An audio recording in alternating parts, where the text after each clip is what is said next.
South ઇન્ડિયામાં ચેન્નઈ અને ચેન્નઈની અંદર બે એવા મંદિર છે ને કે જેનો ઇતિહાસ જ કંઈક અલગ છે.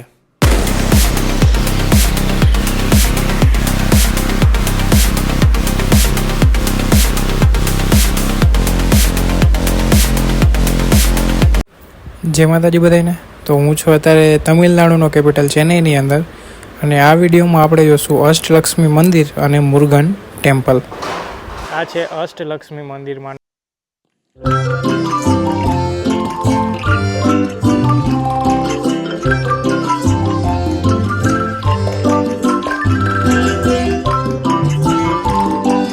હવે છે ને હું તમને આ મંદિરની સ્ટોરી કહું કે અહીંયા છે ને લક્ષ્મીજીના 8 સ્વરૂપ છે, એટલે આ મંદિરનું નામ અષ્ટ સ્વરૂપ પડ્યું.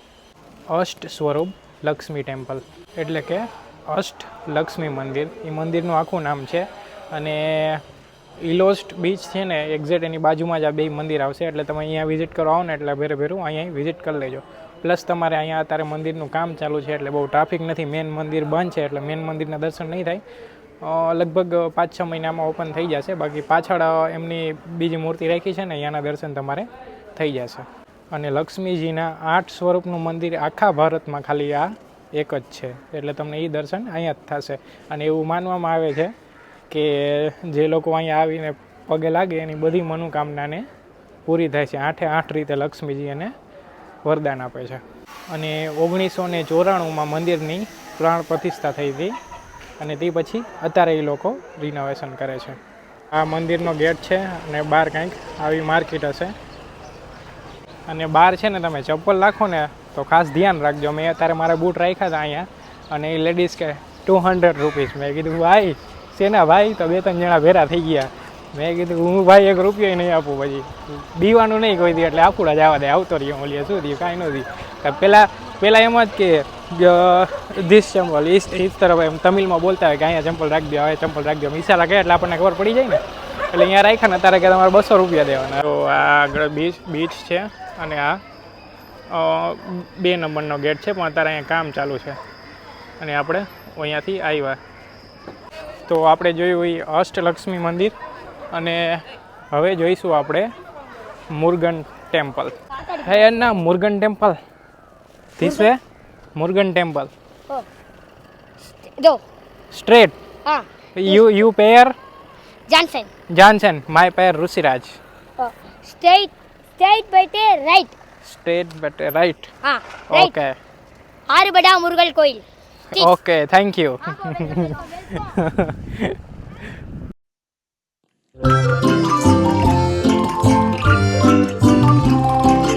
તો આ સામે રહી ગયું અષ્ટલક્ષ્મી મંદિર, અને અહીંયા વોકિંગ ડિસ્ટન્સ જ છે. સામેથી મુરુગન મંદિર આવશે સામે.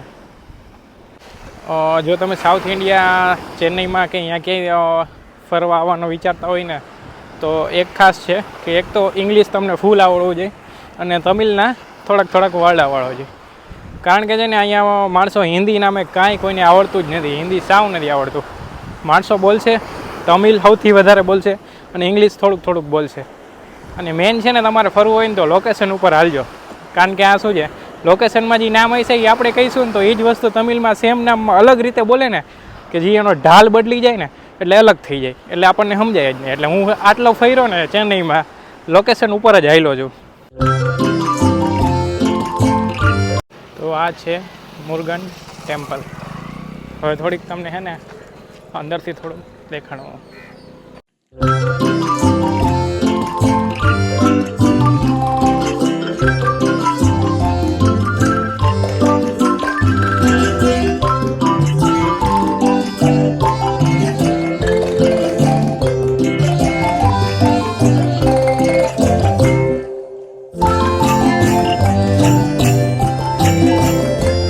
તો હું છે ને તમને થોડીક મુરુગન ભગવાન વિશે કહું કે મુરુગન ભગવાન છે ને મેં આને આવ્યા પહેલાં મને ખબર નહોતી. પછી મેં થોડું ઘણું સર્ચ કર્યું, અને મુરુગન ભગવાન જે છે ને એ આપણા કાર્તિકેય ભગવાન, હા, જે ગણેશજીના ભાઈ છે એ કાર્તિકેય ભગવાન, એને સાઉથમાં મુરુગન સ્વામી કહેવાય છે.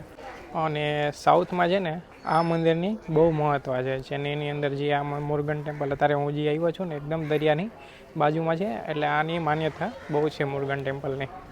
એટલે તમે જો ચેન્નઈ આવવાનું થાય તો આ બે ટેમ્પલ વિઝિટ કરજો. અને હા, 2004માં છે ને એક બહુ મોટી સુનામી આવી હતી, હું તમને એના વિશે કહું.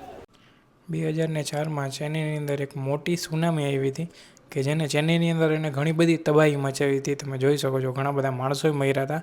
પણ દરિયાની બાજુમાં જ એક્ઝેક્ટ મુરુગન ટેમ્પલ છે અને મુરુગન ટેમ્પલની ઈંટે નહોતી માંગી.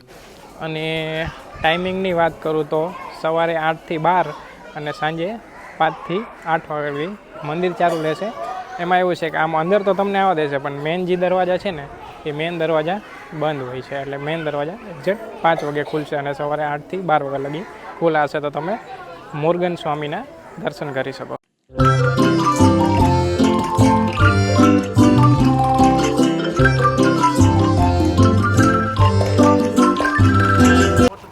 તો આપણે દર્શન કર્યા અષ્ટલક્ષ્મી મંદિર અને મુરુગન સ્વામી મંદિરના. તો આ વિડીયો અહીંયા પૂરો થાય છે. સારો લાગ્યો હોય તો કોમેન્ટમાં જય માતાજી કરતા જાજો. મળી બીજા વિડીયોમાં ચેન્નઈના, અને ઓલરેડી ચેન્નઈના ઘણા બધા વિડીયો અપલોડ થઈ ગયા છે, તો તમે મારી ચેનલમાં ચેક કરી શકો છો. જય માતાજી.